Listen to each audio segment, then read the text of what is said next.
Welcome to my channel. আশা করি সবাই ভালো আছেন। আজকের যে ভিডিওটা নিয়েছি সেটা হচ্ছে শত্রু ধ্বংস করিবার বিশেষ তদবির।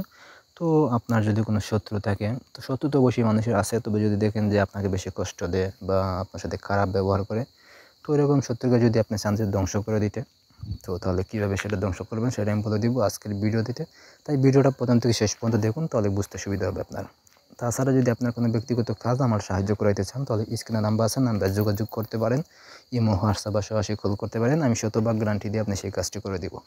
তো কাজের কথা, সেই কাজটা নিজেরা কীভাবে করবেন, ঠিক আছে?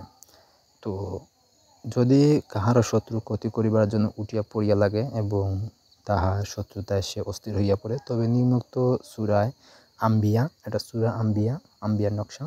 তো সূরা আম্বিয়ার নকশা খানা জাফরানের কালি দ্বারা লিখিয়া রূপার মাদুলিতে বড়িয়া নিজের সঙ্গে ব্যবহার করিবে, তাহা হইলে আল্লাহর রহমতে শত্রু নিজেই ধ্বংসের মধ্যে পতিত হবে।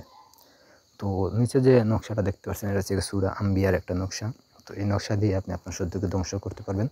এই যে নকশাটা আছে, নকশা লিখবেন হয়েছে গিয়া জাফরান কালি দ্বারা লিখে, তো জাফরান কালি দ্বারা লিখিয়া রূপার মাদুলিতে পড়বেন। তো লিখবেন হচ্ছে গিয়ে আপনি বুঝপাতা লিখবেন, আর কালি হিসেবে জাফরান কালি ব্যবহার করবেন।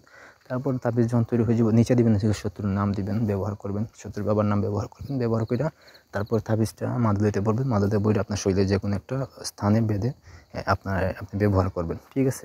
তাহলে যদি আপনি ব্যবহার করেন, তাহলে দেখবেন যে আপনার যে শত্রু আছে সে নিজেই ধ্বংস হয়ে যেতেছে। আপনার কোনো কিছু করা লাগবে না। তারা ধ্বংস হওয়ার জন্য আপনাকে কোনো কিছু করা লাগবে না। শুধু এই চলাফেরা করবেন, এই শেষ। মানে তার সামনে চলাফেরা করবেন তাবিজটা পরে। তো এই হলো আজকের ভিডিও।